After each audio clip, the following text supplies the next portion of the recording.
Okay, so we now welcome on a very special guest, our very first guest. He's a former UCLA U.S. Youth National Team player, Heart of Midlothian in Scotland player, and then now most recently he's just signed with the Toronto FC first team. Kevin Silva. Thanks for coming on, Kevin.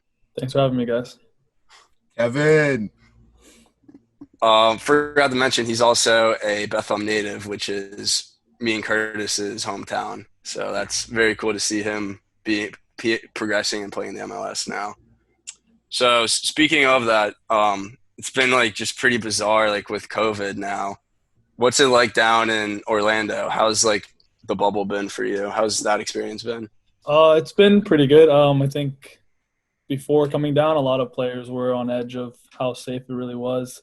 Coming to Orlando, obviously being such a high number in cases.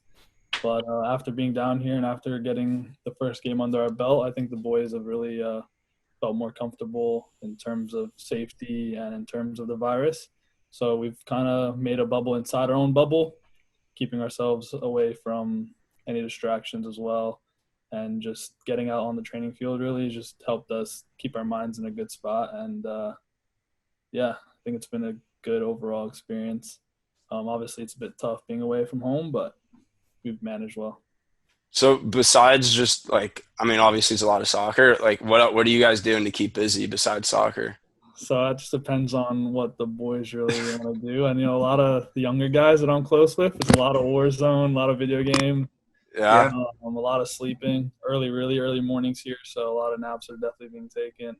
But they have activities around the resort like foot pool, like ping pong. Every team has a lounge on their floor that they can go hang out and do whatever they want. But yeah, like I said, a lot of us have created a bubble, so most of our activities stay within our floor, and a lot of guys are just taking this time to like do what they need to do off the field to make sure they're ready. Because obviously, Yeah. with quick turnarounds for games and stuff. Mhm. So like, who's your bubble roommate, or do you guys like have like a as like No, a everyone has suite? their own room. Everyone has Everyone has their own their own room. room. Oh Yeah, my everyone gets their own goodness. room. So there's no cleaning service involved. It's all just all on you. So yeah. Is your room messy though? I feel like No, it's all right. It's all right. Okay. I don't like a messy room, so I like to keep it clean. nah, for sure, for sure. I saw the other day you guys were playing golf. I don't know. Were you out there with them? I saw a few pictures on Instagram. No, I'm a terrible golfer. There was a team outing. There was a Yeah. team if you wanted to golf, so a good few of the boys went.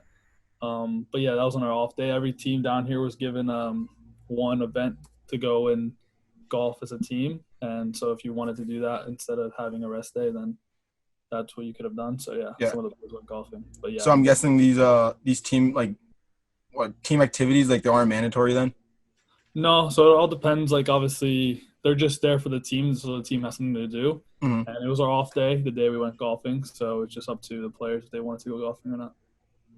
How much of like your day is taken up by practices or film or just all that versus free time? Like what's like the ratio there? So I'll tell you right now, we wake up around 6 o'clock, have breakfast from In the six, morning. yeah, 6 in the morning. Depart training by 7:40. Training by 8 o'clock. Usually done no later than 9:20, and then come back. Either you have a gym session, depending on how many days before a game, and then by 11 o'clock, if you don't have COVID testing, then you're done. Basically, you're just resting the rest of the day. So with the COVID testing, is that like every other day or like every day? Because I've seen some So stories, like Nobles, he's like, and like even like Kamar Miller, it's like almost every day. I'm like, yeah, it is. It seems it's a very so every day before a game hmm, you get tested, and then a day after the game you get tested. I'm pretty sure. But it's basically almost every day, all right, talk about the at test least with four me real times a quick. week. At Talk least about the four times. test because I got tested 2 times. I mean, I have COVID now, obviously. I'm almost done. I have like 3 more days of recovery, Yeah, but like I did it, I've had it done twice, and it's awful. yeah. It's something definitely takes time getting used to. A lot of guys here are definitely unfazed at this point. Like we know Yeah. what to expect. It's super quick, super simple. The staff makes it fun because they're super nice and it's just fun to like talk to other people besides your teammates. So Yeah. it's a good little break. But yeah, it's something you definitely have to get used to. I know that the NBA bubble is down there in Orlando too. Like, do you see them at all, or is it just so separated you guys don't want to like No, we interact don't at see all? them at all. We're not interacting with them at all. They're on a different type of resort, I believe. So, Jeez. Yeah. How has the food been? I know there's like been a lot of memes about that. Is it like as bad as it seems, or in the beginning, there could have been a little better in the beginning because I was more towards just when we were in our rooms and had to isolate at first. So I think the beginning was just a little rushed, making sure all the players had their own food in their own rooms. But now the food's in the hotel. Like it's been pretty good. But after being down here for I don't even know anymore, like three Three and a weeks. I half think this is weeks, 3 weeks now. 3 weeks.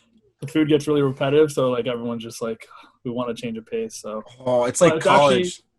yeah, yeah? it's not, yeah, it's kind of like that. But they've actually made it pretty cool where they have like where we can get Uber Eats and order food if we really want to. So it's been a cool little thing to have because some boys some days are just like, nope, can't do that. Is So that Yeah. something like you can just do on your own, or does like a designated person on the team have to order it just to make sure no, that you can you order it to yourself and make sure know? it goes to the hotel, and then they have like a station where the guy just drops it off. You don't interact with the person at all. They just leave it at a station and you go down and pick it up.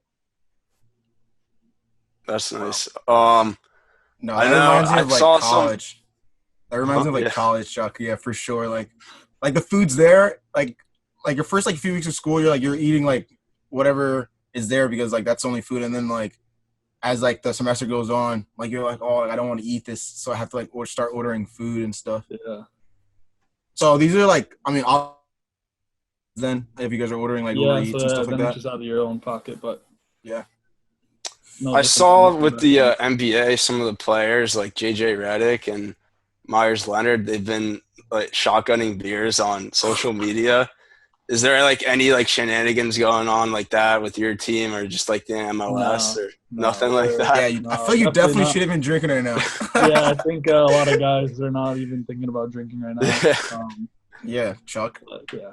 I saw I had to ask. No, I know. Trust me, we all saw that and we were like, where are they getting this alcohol anyway? So Yeah, I'm like, what? Like yeah. Uber Eats has that, do they not? Or Yeah, I'm pretty sure, GoPuff, but GoPuff. I haven't used that at all. So Good, good. Shout out to Jared Wisdom, GoPuff, driver. Yeah. So what's like just one thing about the bubble that you're like, this is like so like you're just tired of it. It's like so stupid. Is there anything about it, or um, I don't know. That's weird. It's because I've fallen into such a routine here. Like it's actually so funny. You know how like when you walk out of your room, you're like, oh, I'm forgetting my keys or something. Like it's always, oh my gosh, where's my mask? Like you always like stay like have a mask on you. Like so, I think that's something that everyone like keeps in the back of their mind because it's obviously mandatory. Yeah. Um, but I can't really say nothing like bugs me. I think it's everything we're used to now. Mhm. Um, but I think it's just the days drag on. Like it's only what 2:30 and it feels like it's 8 o'clock right now for me. yeah? Been up for a while now, so. But overall, it's been pretty good. I mean, when you have a good group, like everyone gets along well, it makes things easier. Yeah. With the MLS tournament coming back, you guys are pretty much lucky because I know some college conferences now they're canceling like their fall season. Like, do you think like that's like a good idea to cancel the fall seasons for like college sports for this fall? I think it's hard to say because I mean, there's some you have to look at the health and safety of Yeah. the the players, right? And I think that was the biggest thing with happening with Orlando, like getting us down here, was having the resources and funds to make this all possible. And I think obviously to come back and play soccer is very huge for us. Obviously, we wanted to, but also a very big factor in even having us come down here was our health and safety, and that was put top priority for us. Mhm. So I think with the fall sports, I think it comes down to can you really create an environment where the players know they're going to be safe, and if the players aren't going to feel safe, like are they going to be able to perform at that high intensity they do every day? You know, with that in the back of their mind. So I think obviously as an athlete, I think you'd be disappointed, but also just as a human being, I think you should feel like pretty glad that people are looking out for your health and not making you do stuff because it's easy for them to say, listen, there's no season, no scholarship for you anymore, you know? So Yeah. Oh, Yeah. so you're a former UCLA and Rutgers player. What for you? Like, what? Why did you stop playing? What made you want to stop playing and then go play professionally? So for me, I was always straight up honest with my coaches at college, right? So I always told them before going in, I was like, listen, being a pro is what I've always wanted to do, and I've always wanted to take my opportunity if given. So after my 2 years of playing collegiate sports, I had an opportunity to go to Scotland, and they ended up liking me and wanting me to stay. So I ended up signing with them. And so for me, it was always school can always come. I can always go back to school, Yeah. and I've always wanted to take my opportunity. It was something I talked to my parents about. My mom was a little off on the edge, like, oh, I think you should stay with school. My dad was like, no, no, go, go, go. So it was easy to get, like, just have my mom understand that even though I'm still going to pursue soccer, it doesn't mean I'm not trying to pursue a degree or anything at school. So I think for me, it was more so if I can give everything I have for soccer and make it work and make a career out of it, great, and then go and pursue a degree. Yeah. But I'm also looking into right now. Sorry, looking into trying to get a degree during my career. So Yeah, right now, I mean, you have like probably have a lot of free time if you could take yeah, all definitely. classes are online, so you could probably take classes through Yeah. that So if I'm you so really I'm want. trying to sort out with Rutgers right now, trying to see if I can get something sorted. Nice. Yeah, I had to lock my door. Totally forgot to lock it. Um, wait, are the team you played for in Scotland? How do you say the exact name? Because I feel like is it like I don't even know, I don't even know how to even go about Heart of saying it. Midlothian. Mythol Midlothian. Nickelodeon. Midlothian. I might not be even saying it right, but I think that's exactly how you say it. Heart of Midlothian. Nice. How was your experience there? Like, did you like? I mean, I know you were there for a little bit, and then before you went to Toronto for their second team. How Yeah. was like the transition? How was it there first, and then explain the transition from there? I mean, from Scotland to come to like Canada. So for me, when I was there, it was a very interesting beginning. Like obviously, it was my first professional environment. Mhm. I didn't really know what to expect. Things really didn't work out well for me in terms of style of play and like in terms of how I am as a goalkeeper. So it was really hard for me to find any minutes there. But overall, I had like time with the reserve team there and playing games. So it was a good experience just to get games, see how different countries play football over there. But it helped me grow just as a person and an athlete because when things were getting rough, like I had to make sure I was still taking care of myself and still getting in the gym and working on little things I need to improve on. Mhm. And luckily, I had an opportunity to come to Toronto FC with their second team and play games on loan, and things worked out really well. Where my agent was speaking with them and trying to get me over. So at the end of my time at Hearts, it was an easy transition to get me over in Toronto. And I think Toronto fits better for me in terms of style of play and environment I want to be in and the place where I can see myself grow as a player. So I think that was very big for me, making the move from Hearts to Toronto. What's like a big difference between the style of play, like from like the MLS versus the Scottish league? So I think in MLS it's kind of interesting because you can't really stamp style of play on the MLS. I think MLS has every team has their own style of play and how they want Yeah. to work.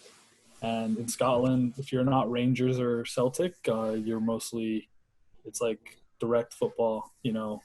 Kick it up and chase the ball. Oof. But see, for me, that's not my strength in terms of goalkeeping. Obviously, you have to be a good shot stopper, but I like to play with the ball at my feet. I like to have that be an extra attacker on the field with the team and help build out. Well, Ederson But there. also, Manuel yeah. Neuer.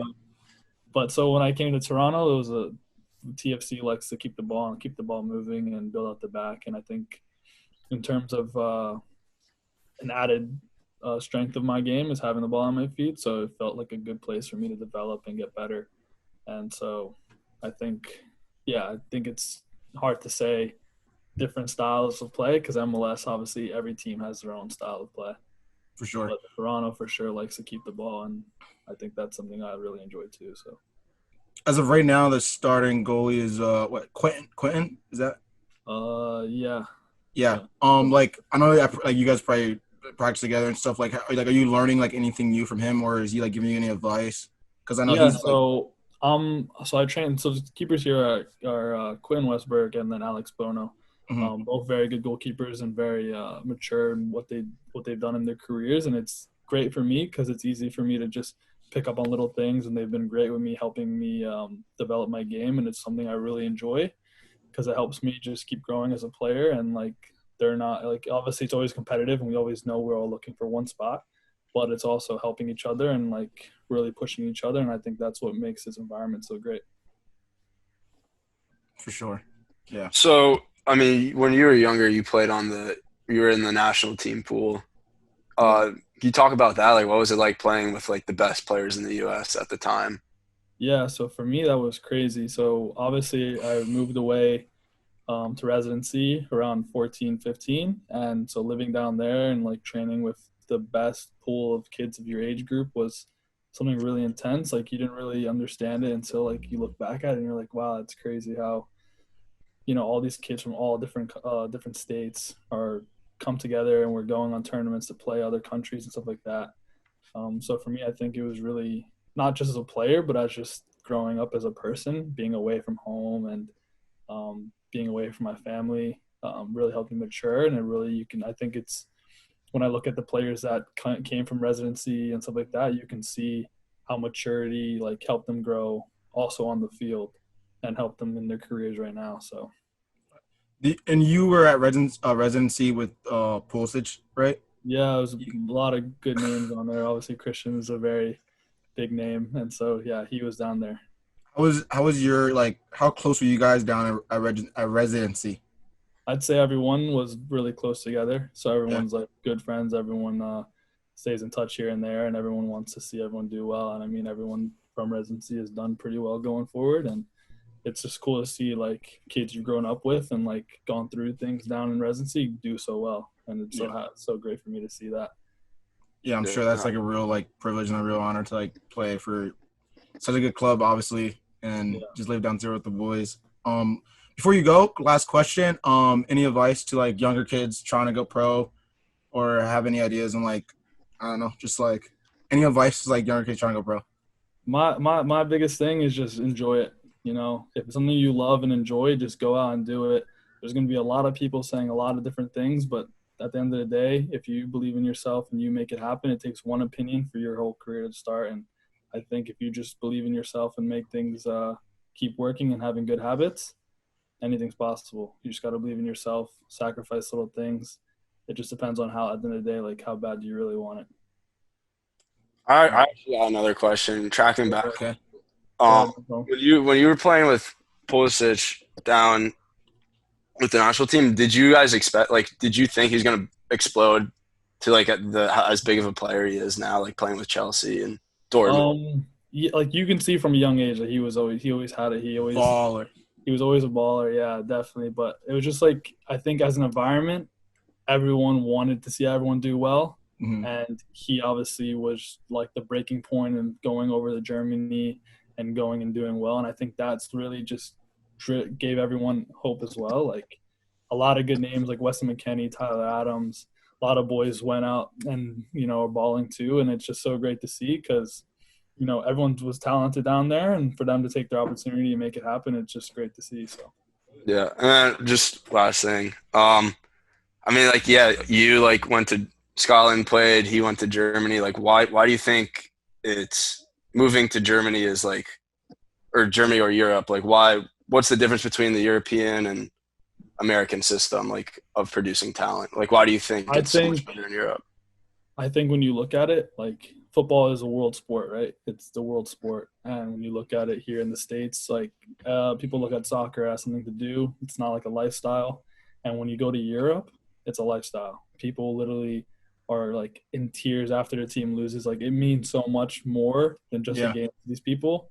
And I think when you're in that type of environment and it's do or die, it just pushes you and there's limits and like there's so much like I wouldn't say pressure, but there's a lot that just keeps you going and just keeps making you want to get better.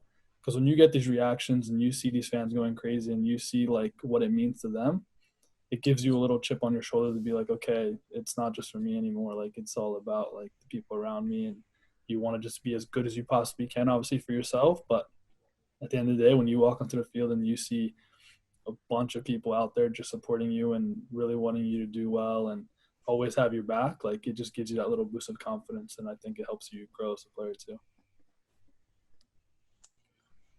All right, Kevin, this has been great.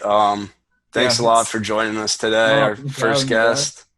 Shout out to Kevin Silva.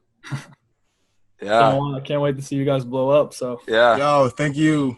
We'll have to have you on again in the future. Just let me know, guys. Of course. I appreciate it, guys.